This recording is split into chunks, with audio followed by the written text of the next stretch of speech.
National conference से आप निकल कर पीडीपी चले गए। मेरा छोटा सा सवाल पहले रहा है कि विकल्प बहुत थे आपके पास, तो पीडीपी क्यों चुना? पीडीपी का एजेंडा जो है वो कश्मीर का एजेंडा है। मेरा एक सवाल है सर, इसी मुद्दे पर।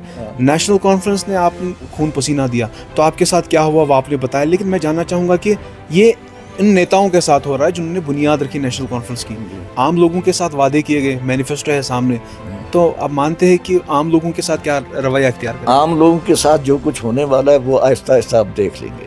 अगर उनकी ये कमिटमेंट पब्लिक में थी, अगर पार्टी वाले उनको बोलते भी फिर भी वो कहते कि मैं पहले पब्लिक में जाऊंगा। नहीं मांग रहे, बोल रहे कि 5 साल पूरे होने दो, उसके बाद आप सवाल कीजिए कि हमने क्या किया। उसके बाद यही वादे फिर दोहराएंगे नया वोट लेने के लिए।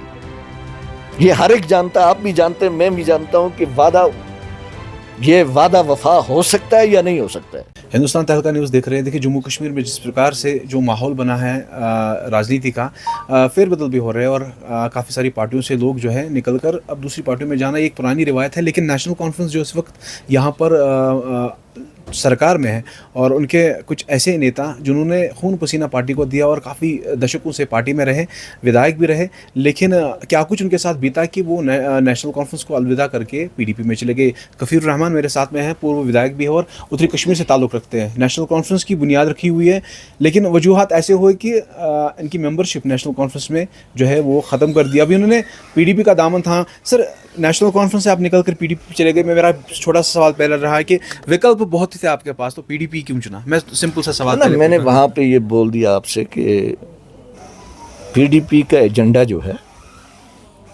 वो कश्मीर का एजेंडा है।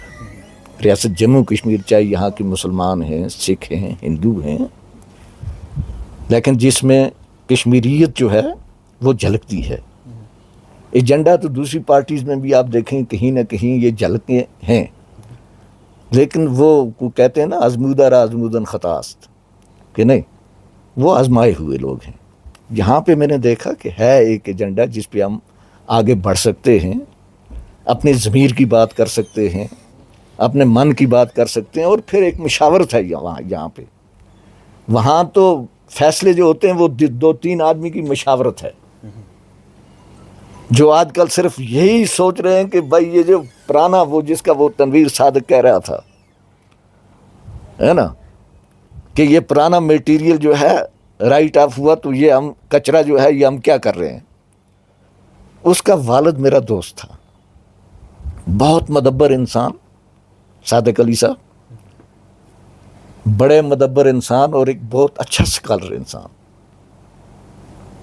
और मुझे ये दुख हुआ कि भाई उस घर का एक फर्द जिसने अपने घर के तहजीबी विरासत, तहजीबी शनाख्त को यानी इतना पामाल कर दिया कि अब उसको बाकी लोग जो हैं वो कचरा दिखाई दे रहे हैं। या यही वजूहत रहे कि नेशनल कॉन्फ्रेंस को आपने अलविदा किया? आपने ये भी बताया कि मेरी बात है, ये परसों की बात है। तो मेरा एक सवाल है सर, इसी मुद्दे पर।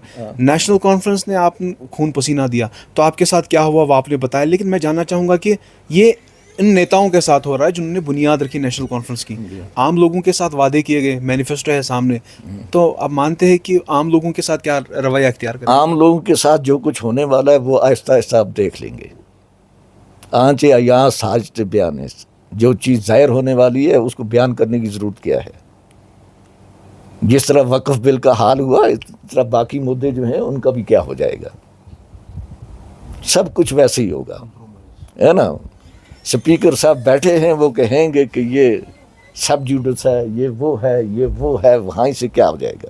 आपने इस बात का भी जिक्र किया कि उन्होंने बताया कि नेशनल कॉन्फ्रेंस ने पहले बोला था कि हम इलेक्शंस नहीं लड़ेंगे क्योंकि जब तक यूटी को स्टेटहुड नहीं दिया जाएगा इलेक्शंस लड़े।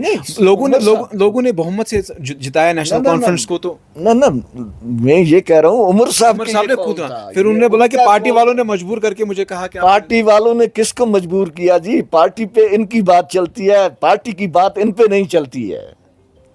हम पार्टी के अंदर के लोग हैं, वहां 2-3 आदमी टोटल हैं जो इसके आसपास हैं, किसी से मशवरा नहीं होता है। अगर उनकी ये कमिटमेंट पब्लिक में थी, अगर पार्टी वाले उनको बोलते भी फिर भी वो कहते कि मैं पहले पब्लिक में जाऊंगा, है ना। ये कहने की बात है, हाथी के दांत हैं ये लोग। سر آپ سے جاننا چاہوں گا, آپ اندر کی بات کر رہے ہو تو سوشل میڈیا پہ بھی کچھ خبریں آ رہی ہیں کہ نیشنل کانفرنس بی جے پی سے ملا ہوا ہے, اور وپکش دل بھی کہتے ہیں کہ نہیں ایسا ہے. یہ جو کچھ بھی ہے تو یہ ان کو پتا ہوگا. نہیں, آپ تو پارٹی میں رہے ہیں. میں پارٹی کے اتنی گہرائی کی باتیں نہ ہم سے کبھی ہوئی تو نہ ہم نے سنی, اور نہ میری یہ عادت ہے کہ میں اس یعنی ایسی باتوں میں کیا وہ جھلکیاں نکالوں ان کی. ہے یہ تو کہیں پہ بھی, آپ یہ مانیے یہ کہیں پہ بھی جا سکتے ہیں, کہیں پہ بھی. اسٹیٹ ہوڈ کی بات کر رہے ہیں کہ اب سپریم کورٹ میں سنوائی ہونے جا رہی ہے. عمر عبداللہ نے سارے جتنے بھی نیتا ہیں ان کو لکھا ہے کہ وہ اسٹیٹ ہوڈ پہ بات کرے, یہاں پر جلد سے جلد جو ہے اسٹیٹ ہوڈ بحال ہونا چاہیے. تو کیسے دیکھتے ہیں اس چیز کو, کیسے دیکھتے ہیں؟ عمر عبداللہ بار بار کہہ رہے ہیں کہ اسٹیٹ ہوڈ ملنا چاہیے, تبھی میرے ہاتھ میں سب کچھ آ جائے گا. میرے ہاتھ میں وہ پاورس نہیں ہے, لوگوں کی جو وعدے کیے ہیں, جو مینیفیسٹو ہے وہ تبھی پورا ہو پائے گا جب اسٹیٹ ہوڈ ملے ان گا. کو پہلے پتہ نہیں تھا کہ اس میں پاورز نہیں ہیں نا. ان کو اسٹیٹ ہوڈ آ کے وزارت عظمیٰ پہ بیٹھنا تھا, وزارت اعلیٰ پہ بیٹھنا تھا. پہلے کیوں بیٹھ گئے؟ پہلے بھی ان کو پتا تھا کہ اس میں کوئی پاورز وغیرہ میرا